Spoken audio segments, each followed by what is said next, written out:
sugar. You know what I mean? So, but I have an affinity for Indiana, and some of it is because I think people on the East and West Coast think that, like, people in the Midwest, it's like we're the flyover area. So I kind of resent that. So.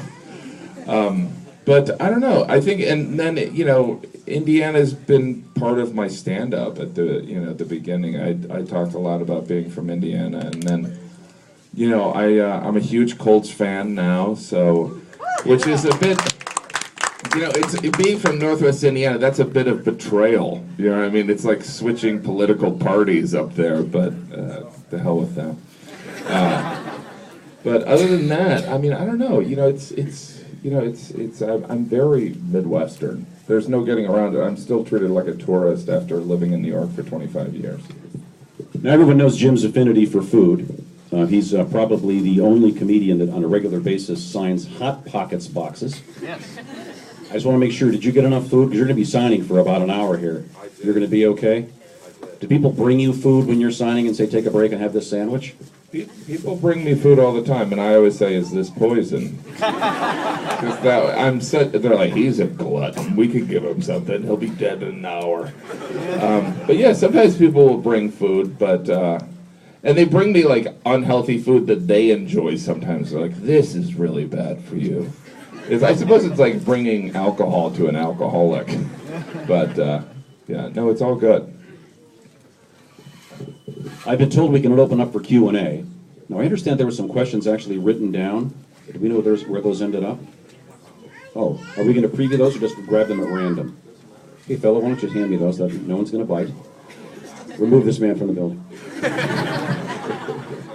Let's just grab a random one and we'll see how this goes. Having appeared on episodes of Law & Order and sitcoms, what are your thoughts and plans for acting in the future? Well, I love acting. It's just the process of getting acting work that is pretty humiliating. Auditioning, I always say that it's like stripping, but you don't get the dollars, So I love acting. It's hard to get good acting roles, I would say. When you show up at an audition, are there 25 guys that look just like you? No, I'm a character actor, which is code for unattractive. So it's... I usually show up and there's other character-y type of guys, like, someone with 3 arms, like someone who's 8 feet tall. It's usually a lot of characters. This question is, what do you want for Christmas? But I'm going to change it to, what do you want for Father's Day? I don't know. I mean, I don't need anything. I guess a nap. I'm all about sleeping. I don't really need anything. So I'm a great guy. Did I bring that up yet? Once again, we're taking your questions to the audience. These have not been previewed, so this is a long, complicated one. What's the short version? How did you get your start in comedy? I think I always wanted to do it, but I knew that I had moved to New York and I was doing improv because I had a fear of public speaking, a really huge fear of public speaking. I was kind of a class clown in high school and college, but I was waiting for someone to dare me to do stand-up, and in this improv class, someone dared me, and the first time I did it, it was amazing. It's very addictive. This next one, if you're familiar with Jim's work, you'll know why this person asked this question. Which do you prefer, bacon on cake or a bacon cake? That's a very important question. In a way, meatloaf is bacon on cake. If you love meat like I do. But the bacon cake, I've tried a donut in Portland. They put bacon on donuts, and it's pretty magical. Okay, now, here we go. This is a reference to a really funny video. It says, did the book sell well enough for your kids to go get a French fry? Now, where can one find that video, Jim? Oh, it's on YouTube. We've done a couple of videos with my kids, and I know it seems like I'm abusing them in some of those videos, but they actually love it, and they do. Obviously, my kids eat very well because I'm eating well, but it's fun. This book is, as a parent, you always want to inspire your children to read, right? And because this book came out, not only has it inspired my kids to read, but now they're writing books. I mean, they're horrible books. They're not as good as my book. but they are writing.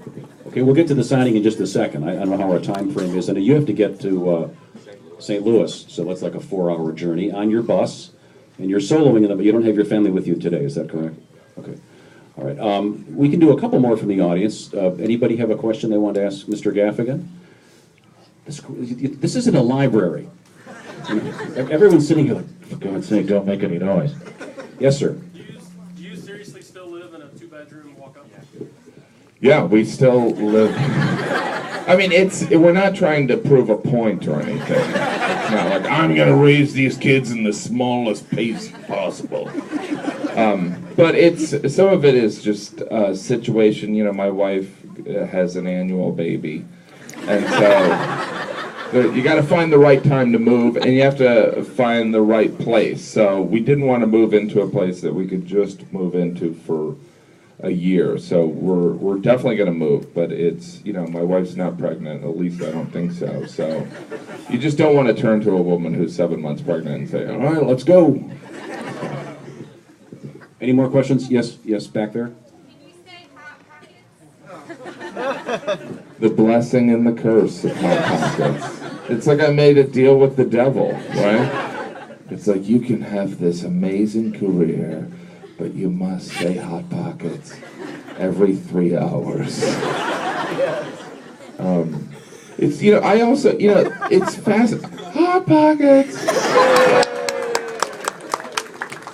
It's his stairway to heaven. Actually, what it is, it's his college tuition. Because by the time your oldest is what, 9? Yeah. So college tuition will then be $100,000 a year. Yeah, so you're going to have to really start saving. Any more questions for Jim Gaffigan before we start the signing? Yes, sir. Just curious, the voice that you do of the lady, is that based on some character in your life, some person you've met, or just something you've made up? Wouldn't it be great if I was like, there is no voice? He was that insane. He didn't even think a voice existed.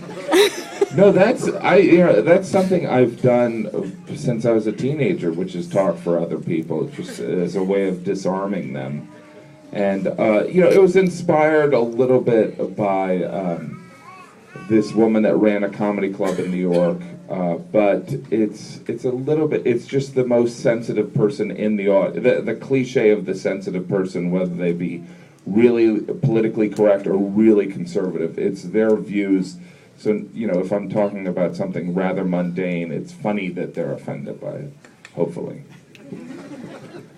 I asked this on the air this morning. I wasn't satisfied with my answer. When you're home with your wife, who I know is a wonderful writer, do you pull out that voice ever, or does she ever do it to pretend to be you and say, this might work in stand-up, and she goes, I can't even do it as a man, let alone as a woman. Does she ever give you that voice? You know, I don't know. She might hear this answer. No, I don't think I do the voice in front of her. I think that would be, I might get beat up or something. No, I'm not. I think it's more of a silliness, and our silliness is, you know, it's almost kind of gone beyond that. I don't know if that makes sense, but. Okay, well, let's get this rolling here. Is everybody, any more last-second questions that are of any import? We have a lady on a ladder back there. That, or you're incredibly tall. How many kids are you planning on having? How many kids are we planning on having? We're gonna have 1,000. No. I'm Catholic. My wife is a Shiite Catholic. So there is no goalie, and I used to be nervous about it. Like when we were having our third, I was like, oh, jeez, you know, well, I mean, now I'm like, another one, I don't care. I mean, because I do think that each of my children has made me a better man. So, you know, based on that, I only need another 34. But I don't know. I mean, I'm open to it. That's what I would say. But I'm overwhelmed. I was overwhelmed with one. I don't know what I'm doing. Please buy the book. I just had my 6th, so if you pace it out, you could have about 12 at my pace. Yeah, because I got started late. Okay, we're going to get this thing going here. Is there anybody with special needs, like wheelchairs?